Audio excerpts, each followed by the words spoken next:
You're listening to the I Love You Keep Going podcast with George Haas. For more information, please visit our website at www.mettagroup.org. That's www.mettagroup.org. So welcome everybody. This is I Love You Keep Going. It's Thursday, February 6, 2025 at 7:40 p.m. Pacific Standard Time. And I thought that what I would talk about tonight, given the state of things, is how to emotionally regulate in chaotic times. We have at least the last couple of weeks have been this churning chaos in the way that uh, our system runs. Um, it's hard to know what's actually happening because what's being said about what's happening doesn't really correspond very well to what is happening. And so you have to kind of wait and see what people actually do, of course. And what they do is hard to also gauge. You might call that the groundless ground in that familiar Buddhist metaphor. But when you think about the human life and how precarious it is in every moment for all of us, no matter what our situation is, obviously privilege applies, and some people have a greater stability than other people. But how do you navigate the groundless ground and keep your balance when everything is constantly shifting and changing? There's nothing that you can count on, a nicho, impermanence, everything changes, everything constantly changes. Couple that with the human experience of old age, sickness, and death, and even that vehicle that we have um, to move around the planet with isn't stable. And if you're not in alignment with this current direction that our present administration is undertaking, although it's hard to know what that is exactly because it's a very short period of time and it's a lot of intentional misdirection, I think. Um, Easy to get angry, I would think, or at least it feels almost as if there's an incitement toward anger, uh, which is, I think, also intentional. The thing about anger and trying to balance the constant flow of change is that it burns you out really fast, long before the uh, need to resist and anger consumes. And so, really, the proposition is still the same. How do we maintain an open heart uh, and operate from a place of kindness and retain the view of the sacredness of things, the sacredness of all things, the ordinary things, and to move forward in meditation practice? What we're really attempting to do is move out of the strong identification with the limited sense of self into this expansive view, into awareness. And from the vantage point of awareness, navigate these currents that we engage in. Uh, Dan Brown, one of my teachers, used to say that even if you have perfect equanimity, the sense gates are still reacting every time a sense object collides with the capacity to sense, and that contact creates this arising of a consciousness of sensing, and uh, and that process of evaluating for threat and then attaching meaning keeps happening even in that complete enlightened view, it keeps happening, that constant reaction to everything. And so, really, the whole proposition is just keeping your balance as things change, as things flow. I think also we have a lot of different kinds of motivation. When I was younger, I remember that um, I had felt such a strong sense of injustice in the kind of childhood that I had, that one of the main energies, one of the main motivators to propel myself into life was seeking revenge. And so much of what happens now has that quality to it, the sense of outrage, the sense of injustice um, across the spectrum, and then this need for recompense, this need for a sense of balancing things.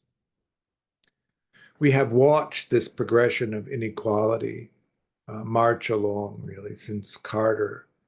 I think the last time there was even a semblance of balance was when he was in office. I think at that time, the upper 10% of society had 70% of everything, which was, it seems quite out of balance to me, but it was one of the most equitable times that we've had. And then we've had this march of people moving that needle, starting with Reagan, really, and marching along, changing the tax code so that that mechanism that redistributes uh, uh, opportunity in our culture uh, uh, took on a distinct bias toward the top. And that first period of compression of the holdings of the upper 10% into the 1%, and then this period now where we're really compressing the wealth from the 1% to the upper 1/100th of a percent. And what comes with that is this extraordinary power, but mainly the power to corrupt. And then we live in this period of such pronounced corruption, such pronounced inequality. And over again, this incitement to anger. And so you're outraged, you're furious. That fury is fueled by the sense of helplessness to do anything about it, because none of the institutions that we've set up to help rebalance are working. And then we have this extraordinary display of a complete disregard for um, the political structure, the Constitution.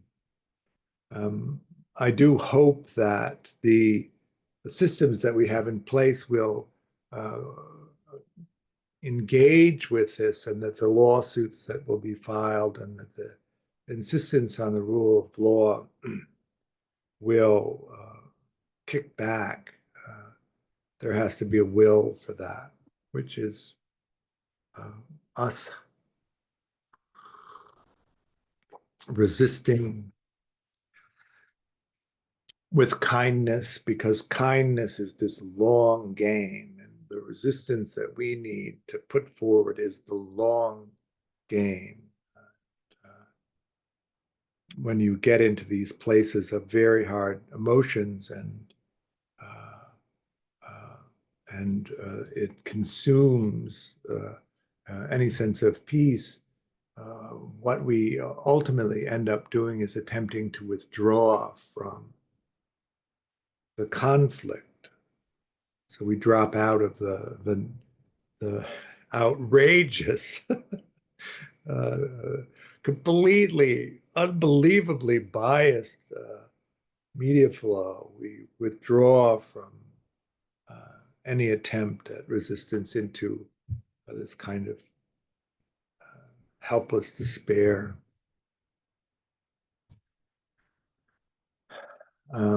We withdraw from the disappointment of what happens. and we look to protect our capacity to create a sense of safety. So we really should begin to talk about how to regulate emotions well enough and how to lopside perception on the positivity side so that you have this Teflon coating they used to call uh, the Teflon Don in New York, John Gotti, because he was untouchable legally, mainly through corruption, I would guess. um,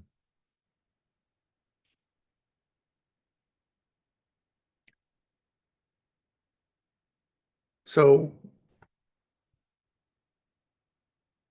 what is emotion? Of course, emotion is the body mind's response to the meaning that it makes in preparation for the response. So, if you follow that cycle, the capacity to sense has contact with an object that can be sensed. The consciousness of the sensing experience arises. It's evaluated for urgency. Does it need immediate attention? Does it not matter? Is there time for a pleasant experience? And then it's compared to the perceptual database for the meaning that we assign. So the undifferentiated, undefined, vibrating sense experience is compared to the perceptual database of patterns of experience. And if there's a close enough match, the whole thread of meaning comes down and attaches to the present moment experience. It rolls into the conscious experience of self as this tableau of meaning. And part of that tableau is the intention that we would take for an action, which is the understanding of the emotional experience, which is this pattern of energy in the body that is preparing it to take the action, to fulfill the intention. And we map onto these patterns of experience and we define them and call them different things. There isn't a universal map of emotion uh, that we can lay on to everybody in a universal way. There is the experience and the naming of emotions that happens in each of our family systems. So depending on the clarity of the emotional experience of your caregivers and their ability to empathetically connect you and understand what that experience is, and then label it for you, and then also teach you what kind of action that you can take in response to it, which also informs the intention, and then we take the action it fulfills. Uh, if you are angry, of course, the blood rushes into the upper part of the body, and there's adrenaline and noradrenaline and uh, endorphins that desensitize the physical part of the body so that you can fight. If you need to flee, the blood rushes into the legs, and there's that adrenaline, noradrenaline, cortisol. There's that endorphin, so that you can move quickly and not be hindered by any kind of physical pain that would come from the action of fleeing. If you feel happy, there's a rush of dopamine, and all of those patterns are the thing that we call something, some emotion. In the English language, there's 220 words that describe emotional states. And so you might question yourself in understanding in your family system, how well did they do in educating you about what kind of emotional experiences you can have? In my family, anger, fear, sadness, guilt, shame, the big ones. Excitement was suspect. Happiness was really suspect. Uh,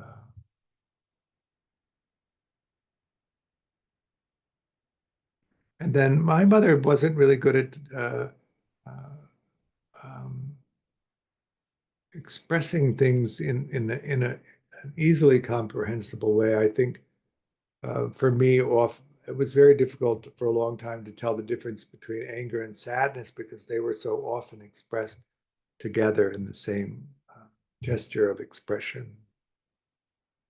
So part of this is really the, the one of these aspects of the nature of the human condition, which is we live in these bodies and we're so similar in the way that the bodies function, and yet our conditioning is completely unique. And so we have this commonality of the shared habitat, and at the same time a database that's unique to us. And so we're constantly assigning meaning that's different from everyone else's meaning.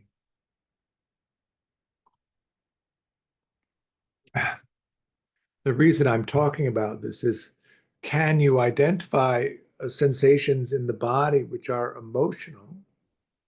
And how good are you at determining which kind of emotional experience that you're having, so that you know how to regulate, understand how you've assigned meaning to the present moment, so that you can engage in this, the Pali word for it is tajapanati, this back and forth. This is the reality that I've made. This is the data that I took in. This is the reality that I made. This is the data that I took in, so that you can understand whether or not they match well. If the mind is equanimous, it's a clear translation between the sense data and the experience of the world. And if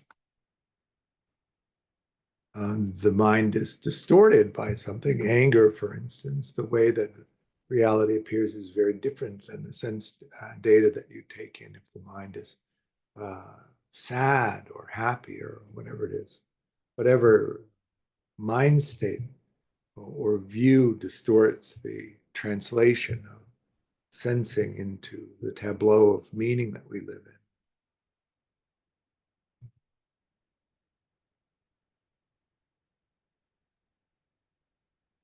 So we need to be able to determine that. If you don't have good clarity about emotion in the body, then the first place that you're beginning this journey of emotional regulation is bringing it into the self-conscious experience of what's happening. And often, if you don't have good clarity of emotional sensation in the body, the first step is simply to determine what is emotional sensation and what isn't emotional sensation. And then once you have emotional sensation in the body, to understand which particular type of emotion it is. We don't come into the world with this understanding of what emotion is. We come into this world of care. We're entirely dependent on the care that we receive. And we have a brain that's only partially developed. And the way that we interact with the environment of care actually shapes the physical structure of the brain and our capacity to understand and regulate emotion. Did you have a sensitively attuned caregiver who responded to the expressions of your infant self in the way that you were engaging the world?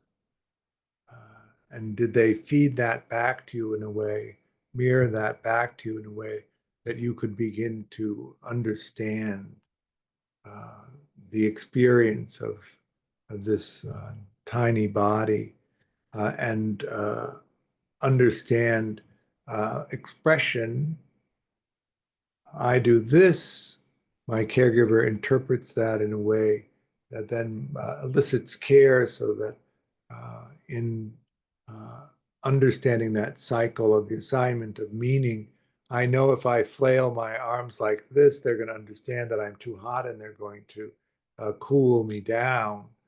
Uh, and and as that series of understandings increases, there's this very rapid communication between the sensitively attuned caregiver and an infant about managing the experience of it.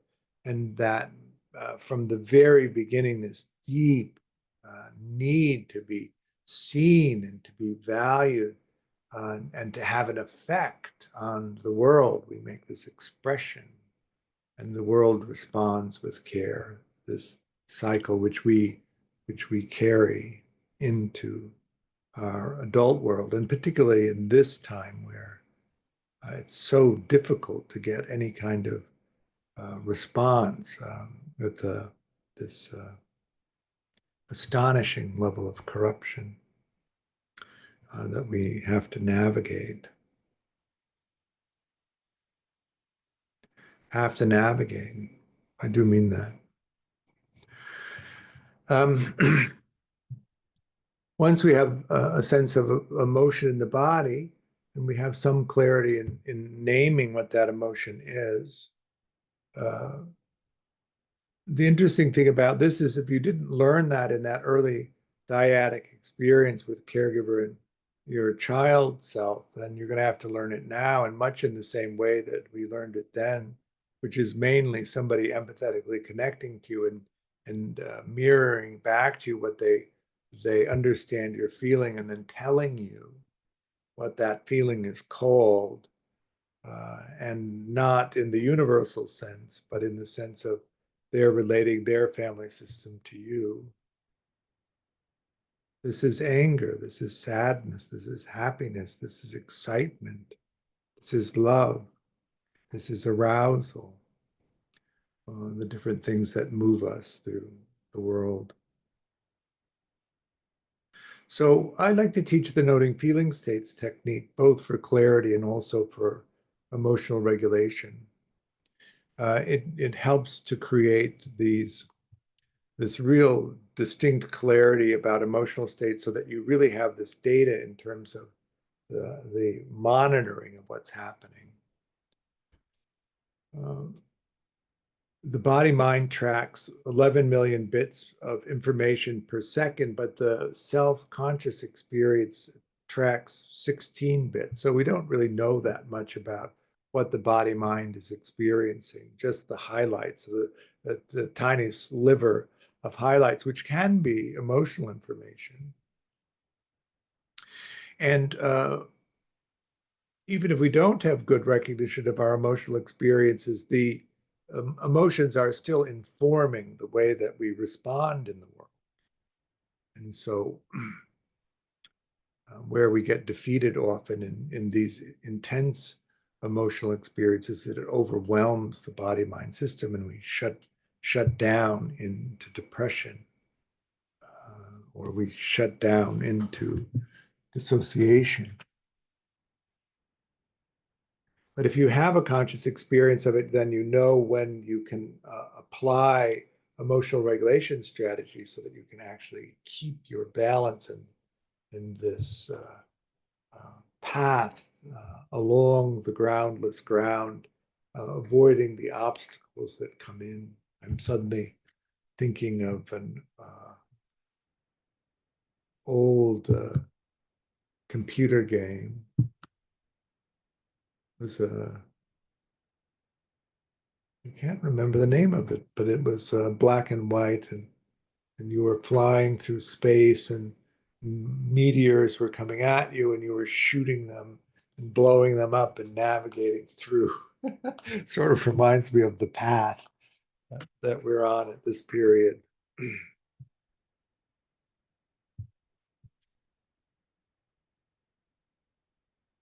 We understand what the emotion is consciously so that we can see the view and how the view is distorted in terms of taking in the sense data we're collecting and what meaning that we're assigning to it, and to track our actions. So intention falls into action so that we're engaged over and over again in skillful action in response to what happens in a place of kindness, so that we have the longevity of resistance that's going to be necessary to move the world into a more just place.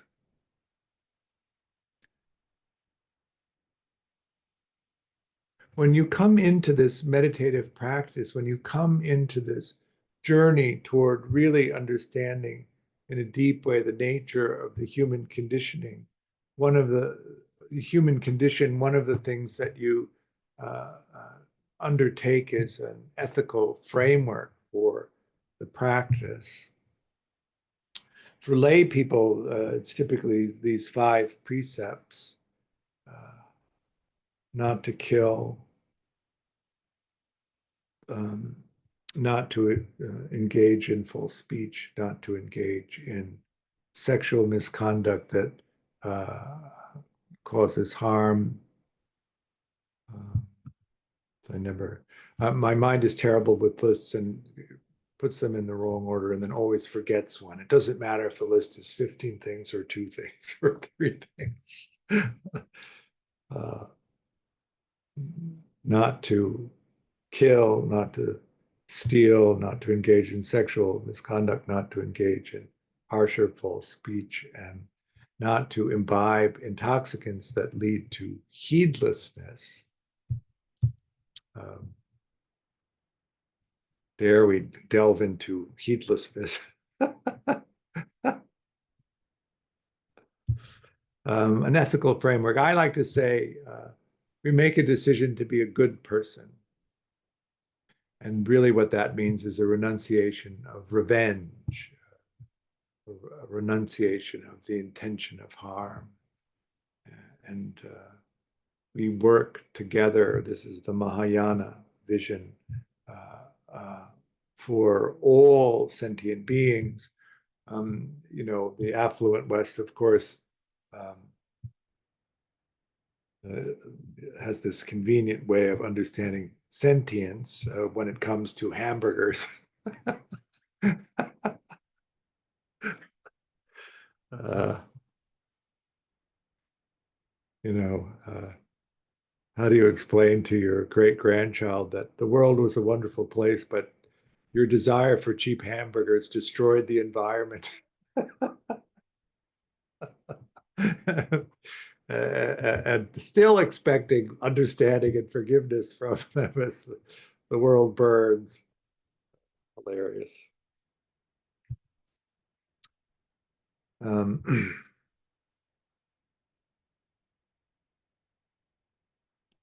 so we understand what emotion is. We learn to regulate emotion. We learn to regulate intense emotion. One of the things about the advantage of that, of course, is in adult relationships. If you want to negotiate conflict is usually accompanied by strong emotions. And if you have very poor emotional regulation skills and you can't really deal with intense emotional experiences, you can't negotiate conflict. So how are you going to manage interpersonal relationships, let alone your relationship with the world? And so that constant noting feeling states technique, so you have really good clarity, really solid clarity with a moment by moment emotional experience, and also that you can tolerate an intensity of it, emotional experience without losing your balance. Remember that you're on the groundless ground, which is constantly shifting, constantly moving. How do you maintain your balance and still manage the path of moving between the obstacles that are in the way so that you can come to a place of fruition, which is the deep understanding of the nature of things? I think that once you get to the place of the deep understanding of the sacred nature of all things, that the destruction of the world makes no sense at all. The destruction of a people makes no sense at all. The absurdity of a statement that we're going to force the Palestinians out of Gaza so that we can build hotels is an absurdity that is just mind-boggling, really, in the complete misunderstanding of the nature of what this is. So caught up in that limited identity.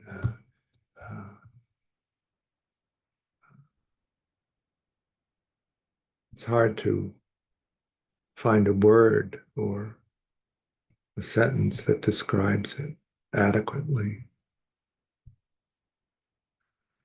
Um, and it's so outrageous. It's so much harm, so much harm.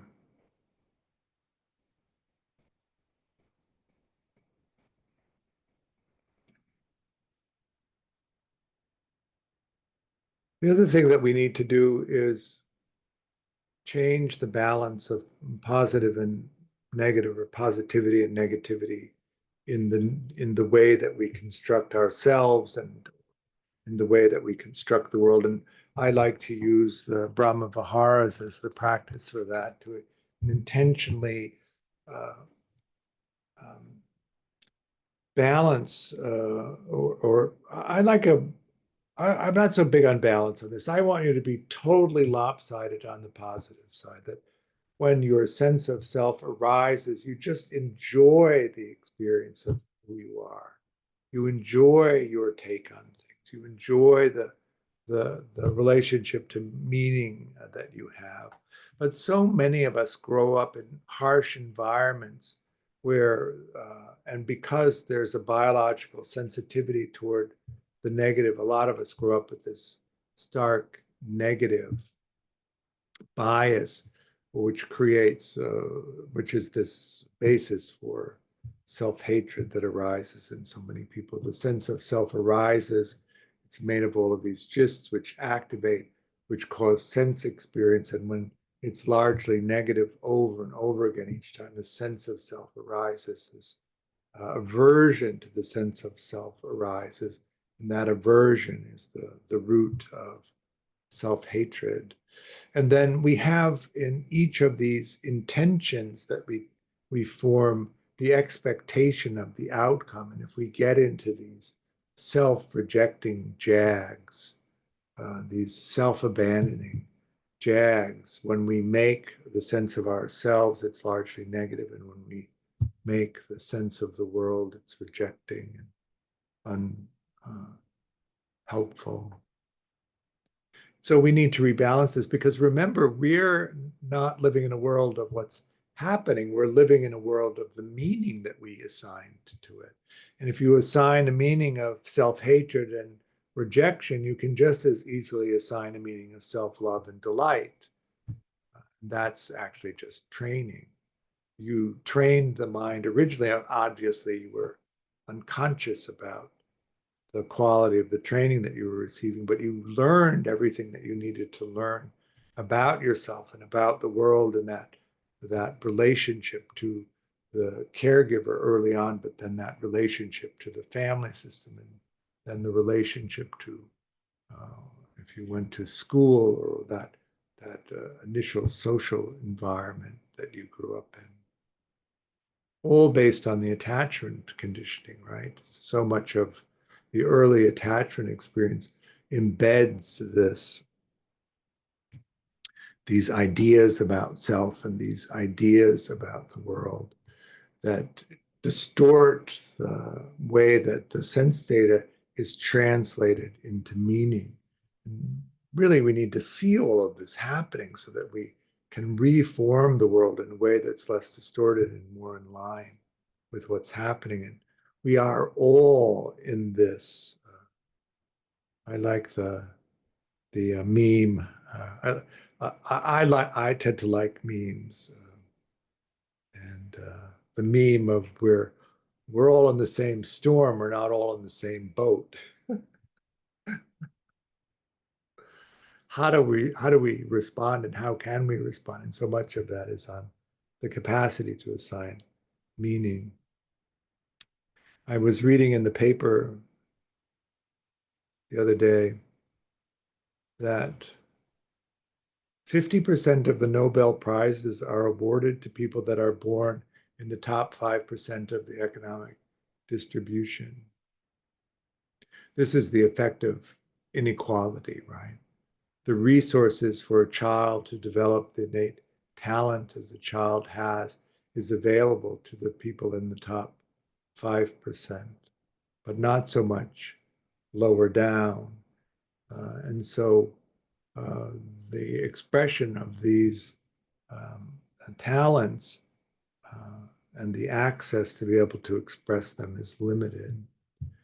It turns out that the remaining 50% is largely distributed in the next 6% of society. So we're really looking at the upper 10% of society having sufficient resources to develop the innate talent in the children that are born in that distribution, but the bottom 90% are deprived of the resources that are necessary to fully develop the expression of the talents. But there's no suggestion in any of this that the bottom 90% isn't equally talented.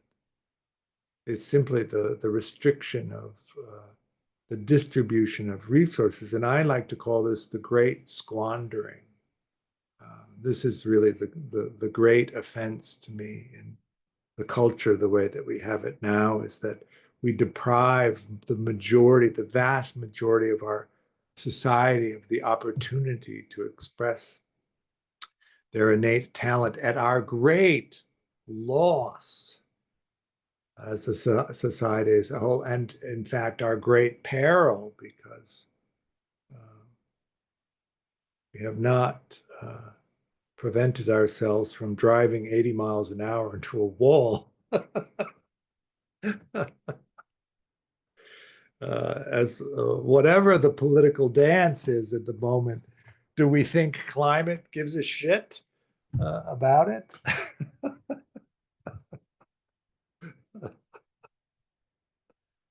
We missed the 2-degree mark. So here it comes. And how will we respond to it? So if that doesn't call out for a need to be really good at emotional regulation, I don't know what does.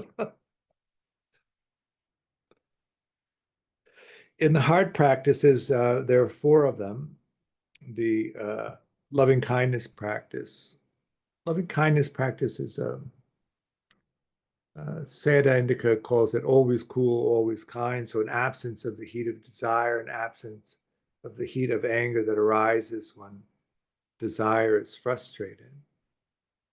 And it's open, so an absence of the heat of rejection. It's friendly, which is this benevolent stance we talk about quite a bit in Buddhism. And it's curious, it's inclining towards something. It's an investigation of the world, an investigation of yourself and the people around you. In Buddhism, the world is always other people, because the only way that we really have a good sense of who we are is in the reflection of other people. We really, one of the perils of the human condition is we are just not very good at self-reflection. We can wildly distort our perception of ourselves and our capacities. And really, there seems to be no limit to the wildness of the distortion of people's estimations.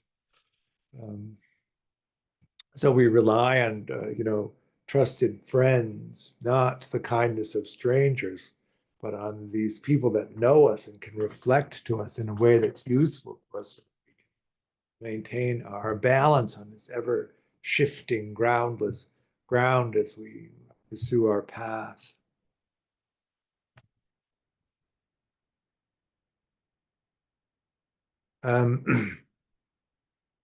Compassion is this expression of sharing, feeling.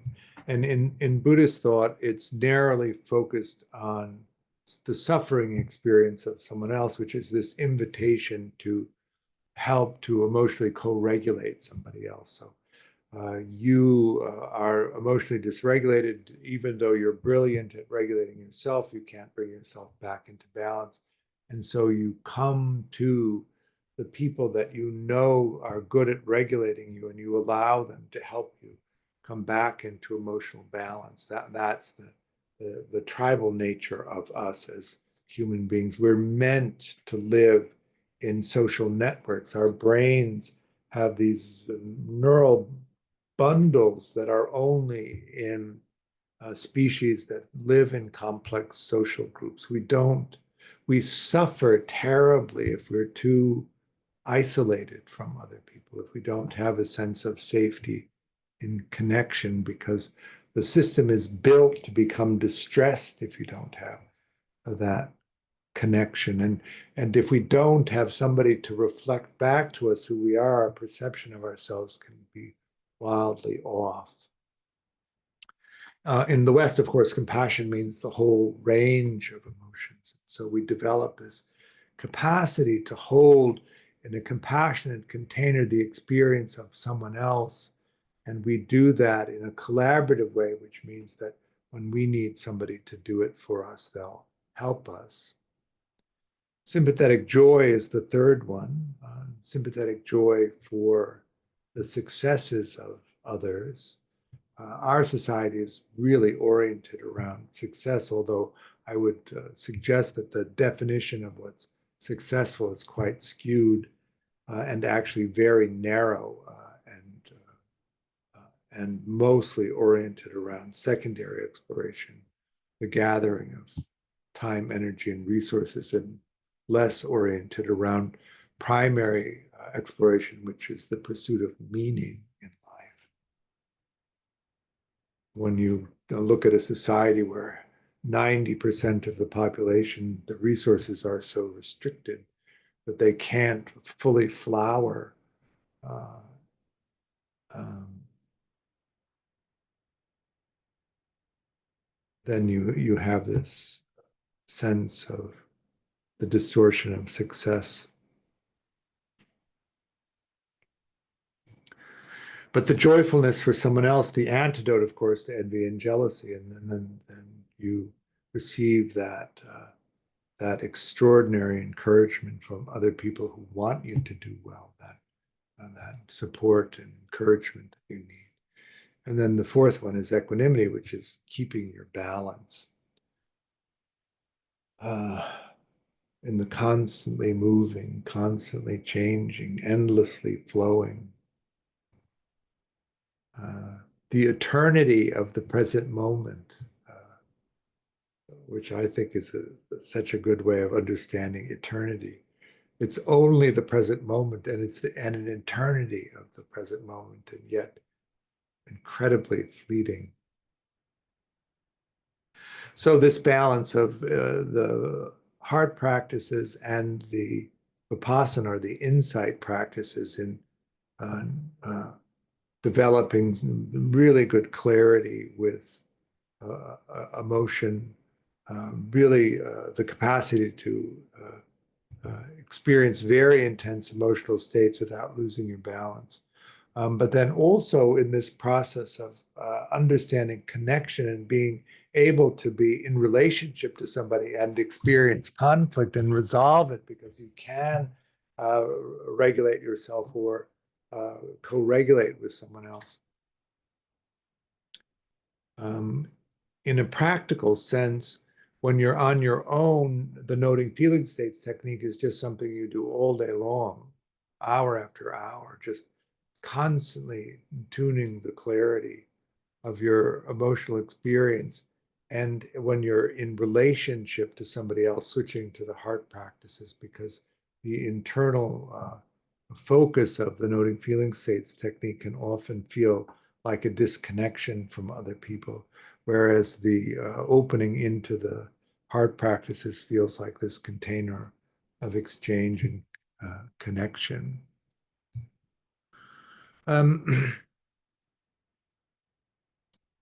So ground path fruition,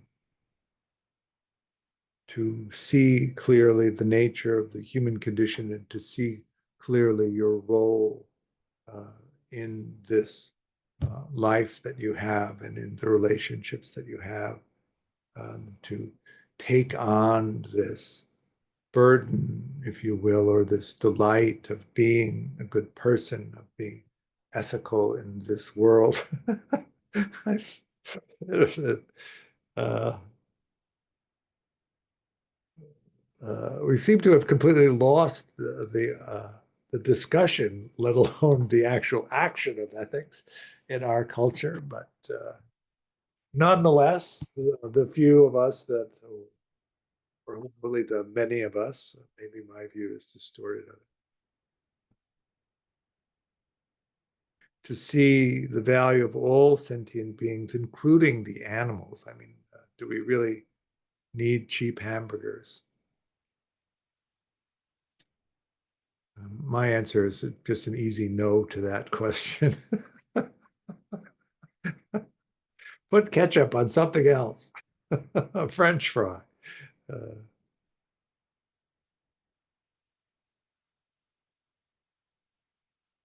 And then that sense of the sacred that arises as you really see things and how that carries you into life. So then the question is, if we do a little bit of practice, did you want to do the noting feeling states technique, or do you want to do some hard practice?